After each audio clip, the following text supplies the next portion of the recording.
Hello students, welcome to our channel Skillpedia. तो आज जो हम टॉपिक कवर करने वाले हैं वो हिस्ट्री का सेकंड चैप्टर है क्लास 6 का एनसीईआरटी। तो ये है on the trial of the earliest people.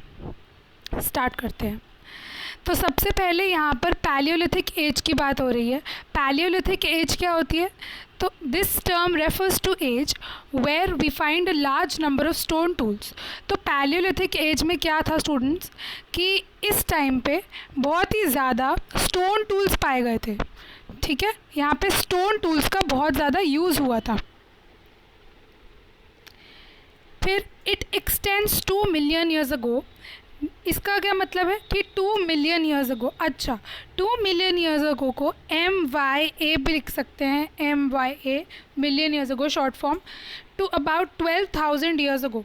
तो 2 मिलियन ईयर्स अगो से लेके 12,000 ईयर्स अगो तक हम पैलियोलिथिक एज को देखते हैं। And is divided into lower. तो ये 3 पार्ट्स में डिवाइडेड है स्टूडेंट्स, लोअर, मिडल और अपर पैलियोलिथिक। 3 पार्ट्स में ये जो पैलियोलिथिक एज है डिवाइडेड है। कौन से? Lower, middle and upper Palaeolithic.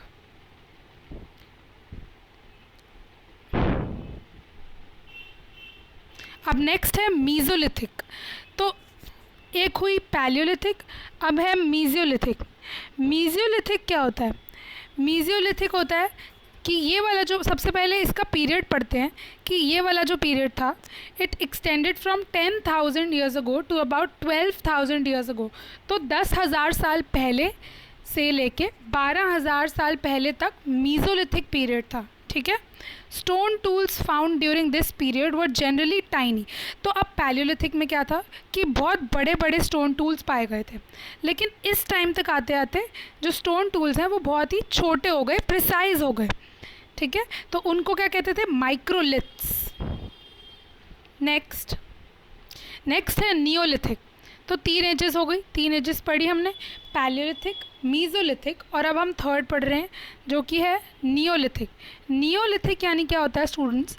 This was the period that dates back to about 10,000 years ago. तो ये 10,000 साल पहले की बात हो रही है। नियोलिथिक को हम न्यू स्टोन एज भी कहते हैं। ठीक है, and is therefore known as new stone age. तो इसको हम न्यू स्टोन एज भी कहते हैं। क्यों न्यू स्टोन एज कहते हैं? क्योंकि सिर्फ 10,000 साल पहले की ही बात हो रही है यहाँ पे। नेक्स्ट हम अर्लीस्ट पीपल के बारे में पढ़ रहे हैं। अर्लीस्ट पीपल यानी क्या होते हैं? दे वर हंटर गैदरर्स। ये हमने लास्ट चैप्टर में भी पढ़ा था स्टूडेंट्स कि मोस्टली जो अर्लीस्ट पीपल थे वो क्या थे? हंटर गैदरर्स थे। तो ये नेम कहाँ से डिराइव हुआ स्टूडेंट्स? ये नेम ऐसे डिराइव हुआ कि जिस वे से वो जो भी कलेक्ट करते थे उस वे से ही इनका नाम पड़ा हंटर गैदरर्स। तो ये क्या क्या कलेक्ट करते थे? ये अपने यूज़ के लिए एनिमल्स को किल करते थे, हंट करते थे। ठीक है, और collected berries and fruits. Berries और फ्रूट्स कलेक्ट करते थे आसपास के जंगलों से, आसपास के फॉरेस्ट से, और नट्स, स्टॉक्स, एग्स, ये सब ये इकट्ठा करते थे। To hunt they needed to move constantly. तो हंट करने के लिए उनको मूव करना पड़ता था। ये पहला रीज़न हो गया कि वो नोमैडिक लाइफ क्यों जीते थे, वो एक वॉन्डरर की लाइफ क्यों जीते थे। तो इसीलिए जीते थे कि हंटिंग के लिए उनको कॉन्स्टेंटली मूव करना पड़ता था, और गैदरिंग के लिए, प्लांट्स को गैदर करने के लिए उनको जो प्रोडक्ट्स चाहिए होते थे, they needed knowledge about edibility of plants. अब कोई भी प्लांट को तो खा नहीं सकते हैं ना, तो कोई भी प्लांट को नहीं खा सकते, इसीलिए उनको नॉलेज गेन करने के लिए, और सीजन्स भी जब चेंज होते हैं, सीजनल फ्रूट्स और सीजनल वेजिटेबल्स हमें खानी चाहिए, इस बारे में नॉलेज गेन करने के लिए जो अर्लीस्ट पीपल हैं, जो अर्ली मैन है, उसको मूव करना पड़ता था, और वो नोमैडिक लाइफ जीता था। ठीक है, नेक्स्ट है archaeological evidence of early man. Archaeology क्या होता है? खुदाई का काम। मैंने पहले भी बताया था लास्ट चैप्टर में, अगर आपने वो वीडियो देखी हो, नहीं देखी है तो ऊपर आई बटन पे क्लिक करके आप वो वीडियो देख सकते हैं। तो archaeological evidence of early man मतलब कि जब हमने यानी कि आर्कियोलॉजिस्ट्स ने रिसर्च करी, खोदा, तो उनको क्या मिला, क्या एविडेंस मिला उनको कि अर्ली मैन सच में एग्जिस्ट करता था। तो how do we know about early man? कैसे हमें पता चला अर्ली मैन के बारे में? This has been possible through an analysis of objects found. तो कुछ चीज़ें ऐसी मिली थी जिससे हमें पता चलता है कि अर्ली मैन था, ठीक है, और उसने क्या क्या चीज़ें यूज़ करी। फॉर एग्जाम्पल हमें क्या क्या मिला है? टूल्स मिले हैं made of stone, bones, wood. इन सब से जो टूल्स हैं वो हमें मिले हैं। नेक्स्ट है यूजेस ऑफ टूल्स। अच्छा, टूल्स तो मिले हैं लेकिन उसको यूज़ कैसे करते हैं? तो यूजेस ऑफ टूल्स में क्या है? Stone tools were used to cut meat. तो मीट को कट करने के लिए स्टोन टूल्स यूज़ होते थे, और बोन्स को कट करने के लिए भी। स्क्रैप बाक यानी क्या होता है? जो ट्री होता है उसकी जो ट्रंक होती है उसका जो छिलका है उसको खुरेदने के लिए भी ये वाले जो टूल्स थे, स्टोन टूल्स, वो यूज़ होते थे। एंड हाइड्स, एनिमल की स्किन को छीलने के लिए भी। अच्छा, एनिमल की स्किन वो क्यों यूज़ करते थे स्टूडेंट्स? एनिमल की स्किन वो इसीलिए यूज़ करते थे क्योंकि कपड़ों के लिए मतलब कपड़े बनाने के लिए उनकी स्किन यूज़ होती थी, ठीक है। As well as to chop fruit and roots. तो फ्रूट्स को और रूट्स को चॉप करने के लिए यानी कि काटने के लिए भी ये टूल्स यूज़ होते थे। जैसे आजकल हम नाइफ़ यूज़ करते हैं वेजिटेबल्स और फ्रूट्स काटने के लिए, तो उस टाइम पे स्टोन टूल्स का इस्तेमाल होता था। नेक्स्ट है मेकिंग स्टोन टूल्स। तो कैसे स्टोन टूल्स बनाए उन्होंने? दो डिफरेंट टेक्निक्स होती थी स्टोन टूल्स को बनाने के लिए। आप यहाँ पे स्टोन टूल्स देख सकते हैं। नेक्स्ट है choosing a place to live in. अब कैसे कोई पता लगाए कि हमें कहाँ रहना है? तो dwellings chosen by early man were located near water sources. तो ये मैंने आपको लास्ट चैप्टर की वीडियो में भी बताया था कि वाटर के पास, रिवर्स के पास अर्ली मैन अपनी सेटलमेंट्स बनाता था। क्यों बनाता था अपनी सेटलमेंट्स वो वहाँ? ताकि वो अच्छे से क्वालिटी स्टोन, मतलब वहाँ पे जो टूल्स थे वो भी अच्छे से अवेलेबल थे, ठीक है। रिवर के बेड में जो स्टोन्स होते हैं उससे भी टूल्स बनाते थे। Next, painting rocks. अब क्या है कि जो भी केव्स हैं, जैसे भीमबेटका केव्स आपने सुना होगा उसके बारे में, तो पेंटिंग्स जो हैं बहुत सारी मिली हैं रॉक शेल्टर्स में। तो इस तरह की कुछ पेंटिंग्स होती थी।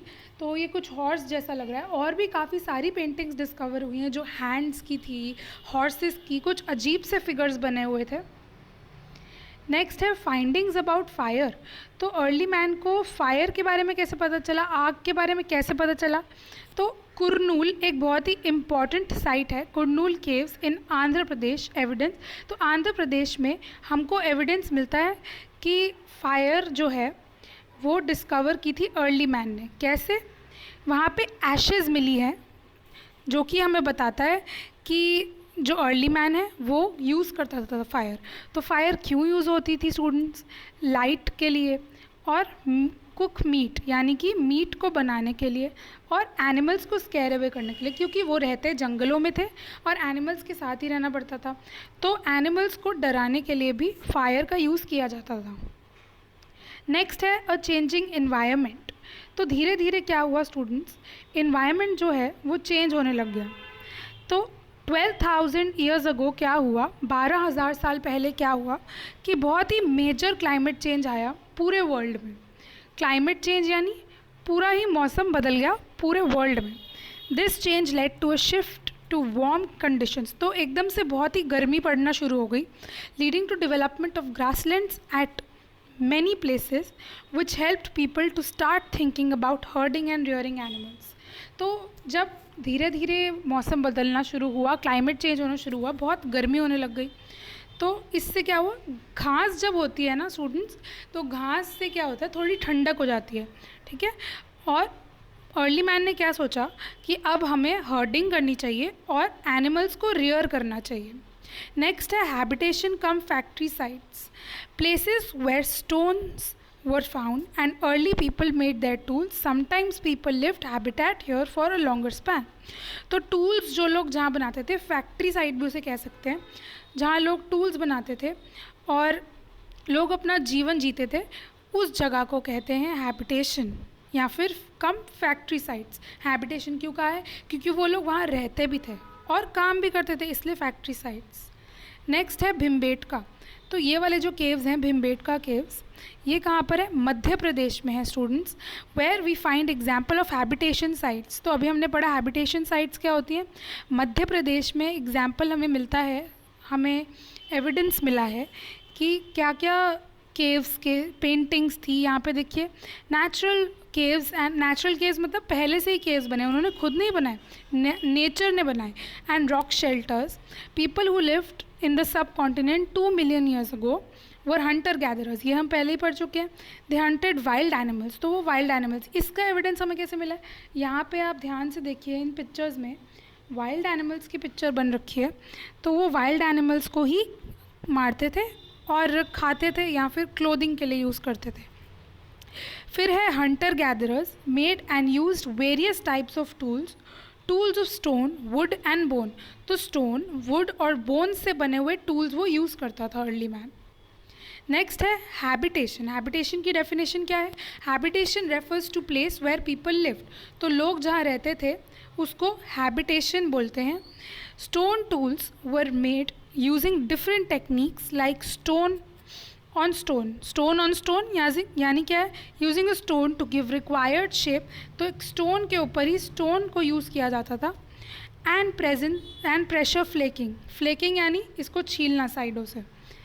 The fire was use by early people, they use fire, ये हम ऑलरेडी पढ़ चुके हैं कि कुक करने के लिए, एनिमल्स को स्केयर करने के लिए फायर का यूज़ होता था।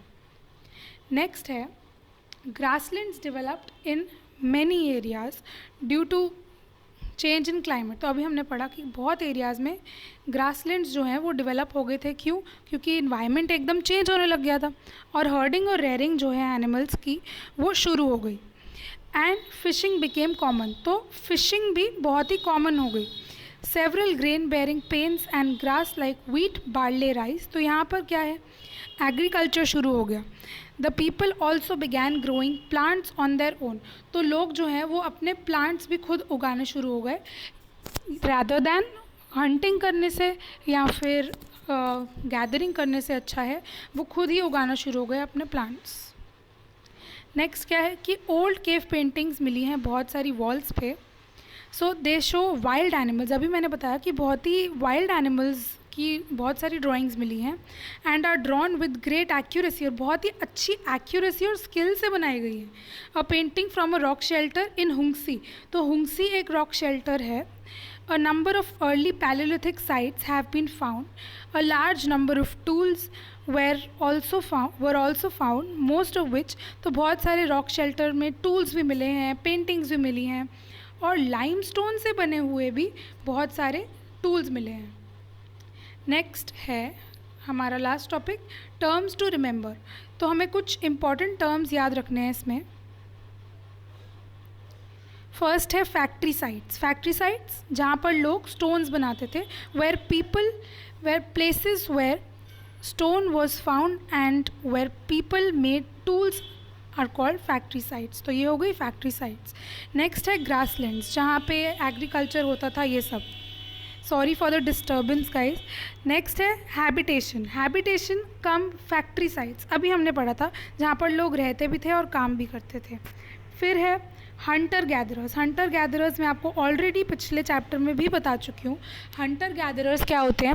हंटर गैदरर्स होते हैं जो मारते हैं एनिमल्स को अपने यूज़ के लिए, किल करते हैं, हंट करते हैं, और गैदरर्स यानी वो कलेक्ट करते हैं फूड को अपने यूज़ के लिए, ठीक है। फिर पैलियोलिथिक एज 12,000 ईयर्स अगो से 2 मिलियन ईयर्स अगो के बीच में। फिर मीजोलिथिक एज है 12,000 से 10,000, और फिर माइक्रोलिथ्स जो भी स्टोन टूल्स छोटे छोटे मिले हैं मीजोलिथिक एज में।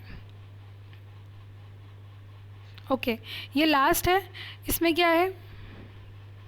इसमें हमें डेट की लाइन मिली है, जैसे पैलियोलिथिक एज जो है यहाँ पर देखिए 2 मिलियन ईयर्स अगो, फिर मीजोलिथिक एज है 12,000, ये बीच में बिल्कुल 2 मिलियन ईयर्स अगो से लेके 12,000 ईयर्स अगो, और मीजोलिथिक 12,000 ईयर्स अगो से लेके 10,000 ईयर्स अगो, और नियोलिथिक एज 10,000 ईयर्स अगो से लेके अभी तक नियोलिथिक एज चल रही है, ठीक है। Thank you so much for watching the video students. Do subscribe to our channel if you like the video, do give a big thumbs up. इससे हमें मोटिवेशन मिलती है कि हम